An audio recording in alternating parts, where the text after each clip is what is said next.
from the law office of L. Marcis Joseph and Associates. And this is your friend Emmanuel Jackson from the law offices of Marcis Joseph and Associates. How are you? How was Nice 4th of July. One thing for us, we went out to see the fire show, and when we got there, started looking really nice, and then it started pouring down, so it messed up everything. Yeah. Oh, I had a great time with family and friends, and we enjoyed it. I'm not gonna lie to you, I had a blast with my family, and I can't wait for next year, people. How is yours? Let's share with us, and please remember to subscribe, like, and share with everybody else. Come on, gather. We have a lot to share this evening. We have a lot to talk about. All right, so most of the time you know that we come on every Friday at 3 o'clock, and no, today is not Friday, don't get it confused. Today's Tuesday, but we have some great important news that we couldn't just let it go and wait for Friday. Our clients, our friends and families have been blowing our phone off, and they want to hear what's going on. Yes, and for those of you who are joining us and you speak Creole, ou pas besoin de nous allons la Creole pour même bonne petite chance pour nous qu'à bailler information en anglais. Avocat peuple là, c'est pour tout peuple là.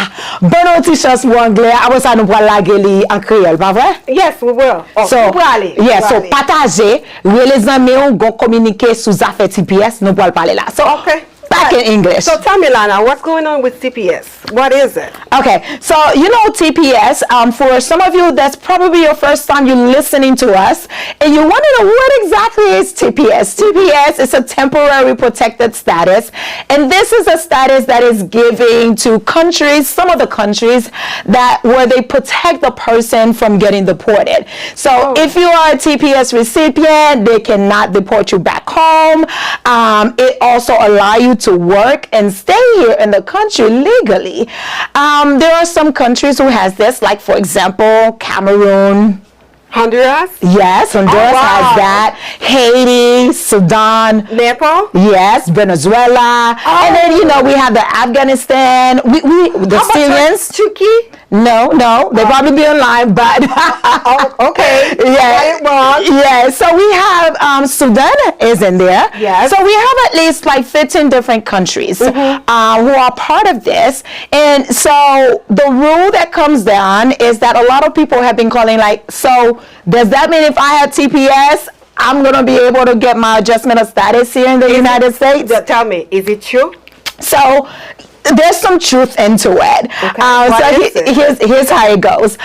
So if, for example, you are a TPS recipient, what it does is prior is that when someone has TPS and then they traveled outside the United States on a parole, and when they come back, they have been paroled back into the United States, they allow them to enter, and prior is that they can adjust their status. Like let's say they have a family member who apply for them, like a spouse, then they can adjust the status without leaving the United States. Yeah, because I remember you had to go back to where you came from.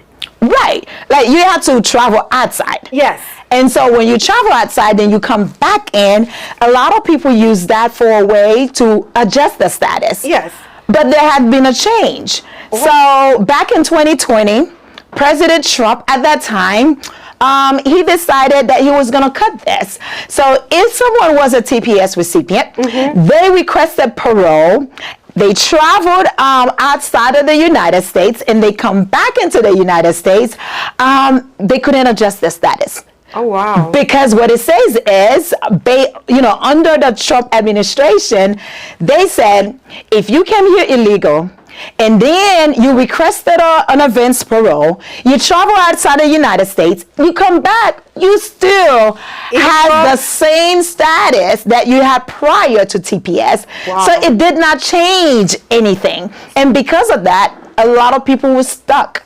So yes, they traveled outside the United States, but USCIS were not considering that this is someone who has been inspected. This is someone who has been admitted. Therefore, they qualify to adjust their status. So that's what we had. Okay, let me get it right. So prior to that decision, if you travel on TPS out of the United States, when you come back, you were still illegal, right? Yes, whatever status you had prior. Okay. So if you were someone who previously, like the first time you entered the United States, you enter illegal. Okay. Entry without inspection. And now you have TPS, you travel outside, though they allow you to come in, it does not show that you were inspected, you were admitted for the law for you to get your status. So that's what it was under Trump. So there's some changes, right? Of course. What is it? Trump ain't here no more. Okay. okay. So, what is it? So here's what's going on. July 1st. So this is a decision that just come back where if you are a TPS recipient, if you traveled outside of the United States on a parole, then when you come back, it is considered that you are inspected and admitted. Therefore, you can adjust your status into the United States. So you don't have to leave the United States to get your green card, but you can get it here. That doesn't mean just because you're a TPS recipient, you travel outside of the United States, it equal to green card. That's not what we're saying. But what it does, it allows you to have the opportunity to do so if you have maybe a family member, maybe a spouse, a child who apply for you.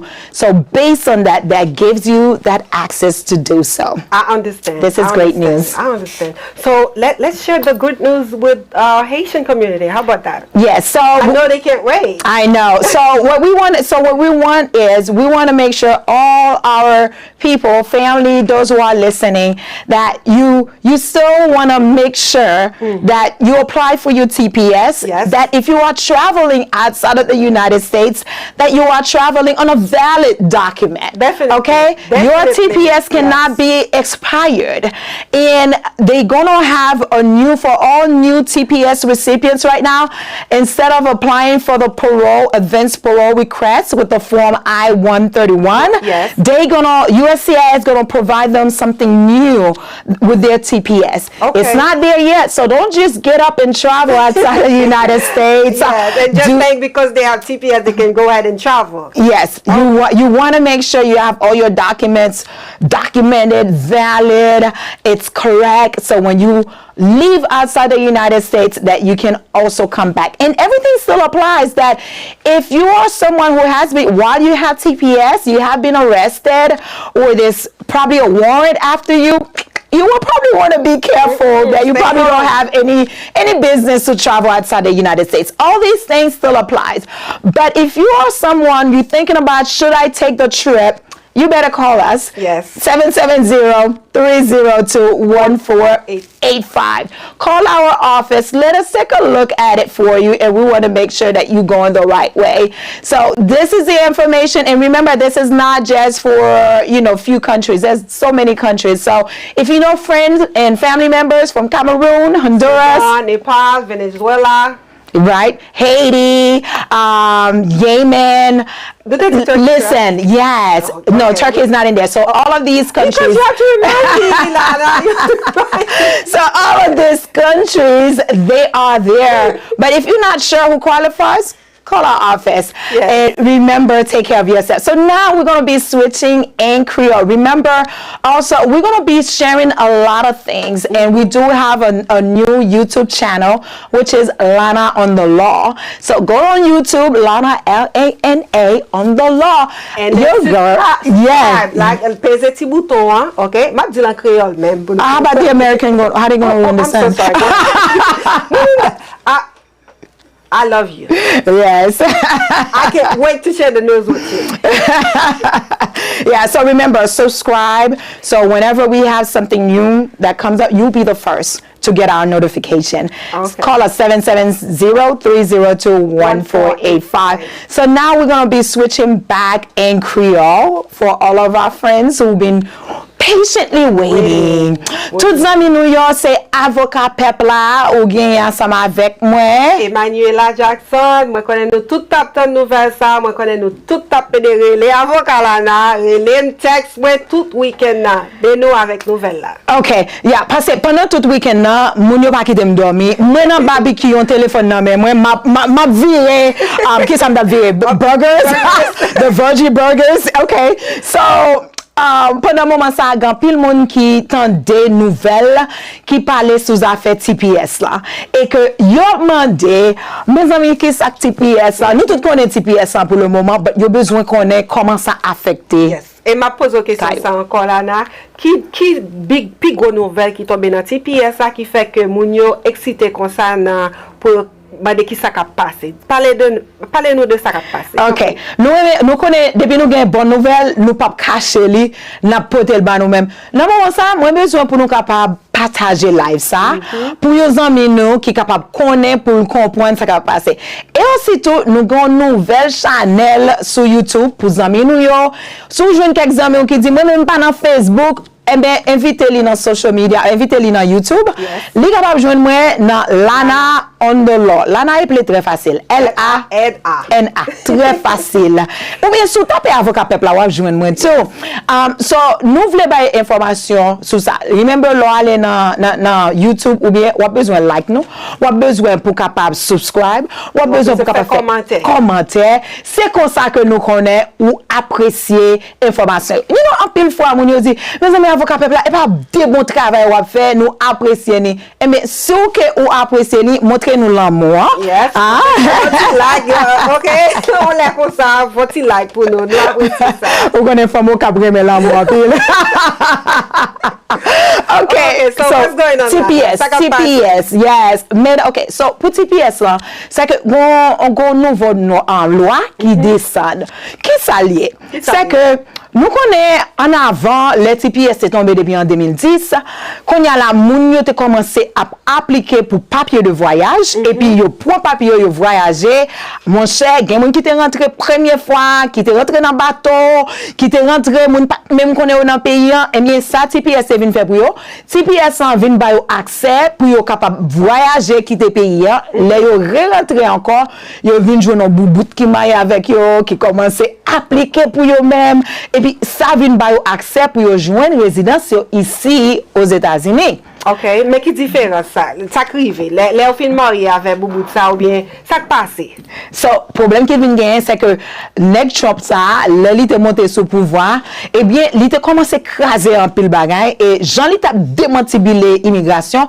C'est que il était trouvé, il dit mon cher, je pas d'accord si on a un TPS ou voyager ou rentrer dans le pays qu'on a pour le bon accès pour ajuster statut. So ça qu'il fait, il dit qu'on ça me craser bagaille ça. So ça il vient faire c'est que si vous êtes rentré première fois vous êtes rentré dans le pays, si vous êtes rentré dans bateau ou êtes rentré illégal, et then quand y a là ou gain TPS ou voyager, il dit mon chef tourner, c'est même illégal là. So ça veut dire si pas rien. Comme gain TPS, moi sorti avec papier légal, moi rentré, moi toujours été illégal. Exactement, c'est ça que loi te dit dans le moment de Trump là. Et au capable grand pile haïtien pour jamais mes amis, yo te rentre voyager et puis kayo a bloqué. Qui veut dire qu'on y a là immigration dit yo pas ka ajuster statut dans pays parce que yo pas gagné entrance dans pays légalement.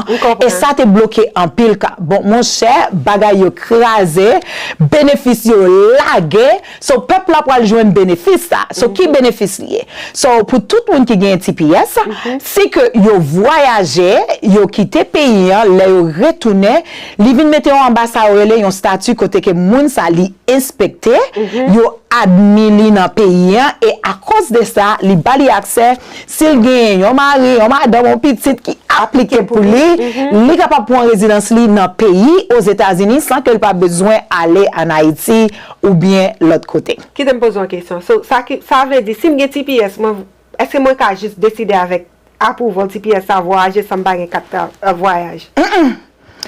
Peuple là connaît bien. Si nous tendez bon bagay nan mais avocat nous connaît avant nous décider pour nous voyager, document nous besoin normal. OK? So premièrement, un changement qui pourra gagner avec nouveau documentation ça, c'est que en avant nous peuple là besoin appliquer pour un papier de voyage, par une forme de I-131, nous contendez ça ou appliquer pour lui-même et puis yo boli, gagner le boli pour 1 an et pour faire voyage sur lui-même ou tourner. Mais quand y a là, yo pourra changer ça côté documentation que yo pourra voyer, li pourra ba ou accès que ou capable voyager avec lui. Mais moi voulais faire nous connaître. pinga nous juste lever comme ça pour nous aller sans que nous pas vérifier documentation non.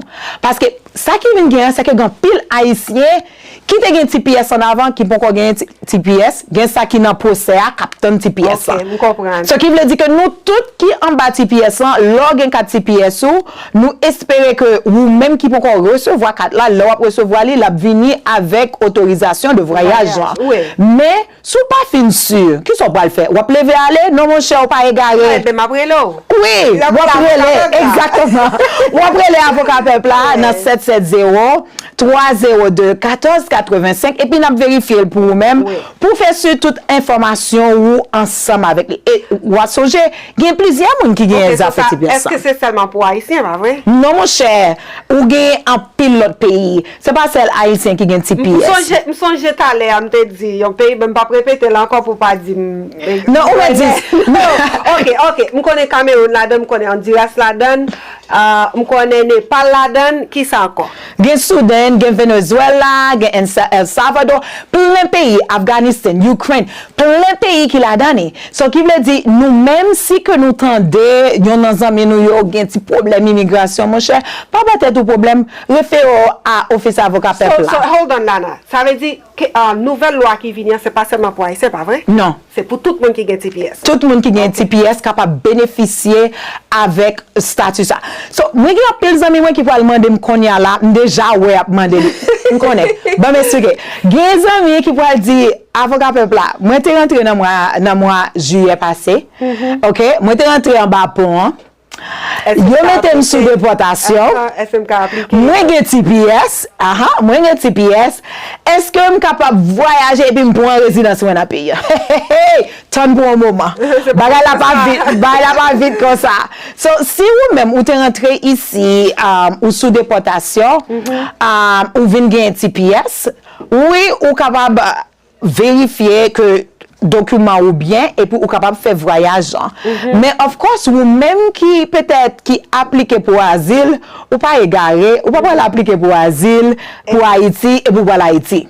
Ou capable peut-être aller Saint-Domingue, ou capable peut-être aller Mexique ou bien différents autres pays. Ça ouais ça dit là, c'est vraiment important.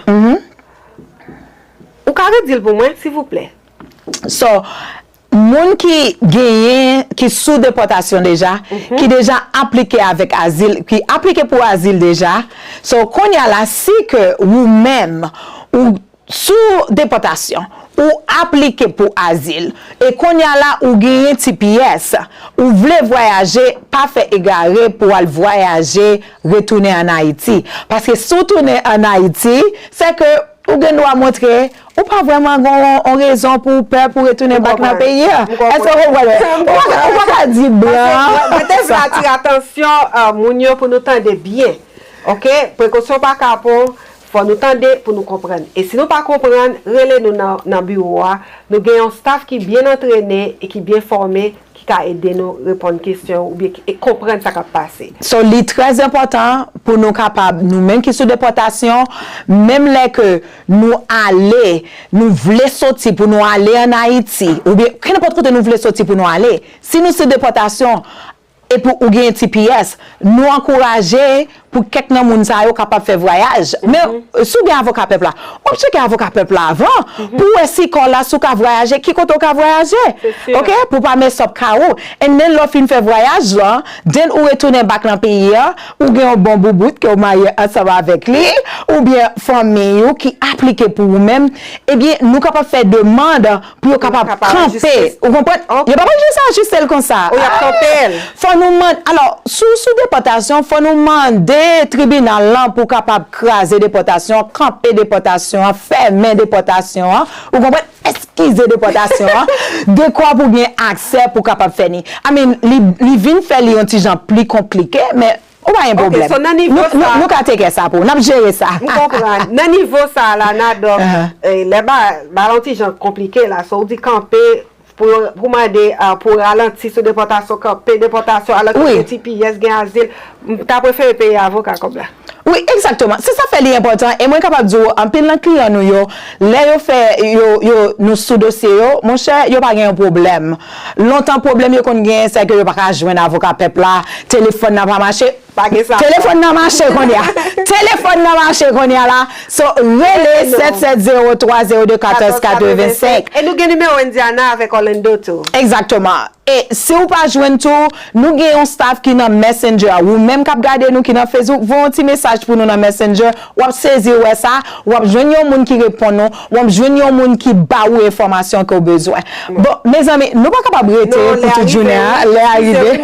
Mais pas oublier, like, comment et puis subscribe dans channel nous yo. Ni sur YouTube, ni sur Facebook, ni sur TikTok. Oh, nous sur TikTok, ok? Nous éclairés, messieurs, dames, nous éclairés, ok? Ni sur Instagram, nous là. Côté nous fait, nous là, nous supporter peuple là, nous payer peuple là. Merci en pile, nous remercions nous. Merci parce que nous supportez nous tout. Merci en pile, pas oublier pour nous capable voir nous dans YouTube channel nous, Lana on the law. Après on a écrit Lana Lana on O-N de T-H-E L-A-W. Tout le monde, bye bye.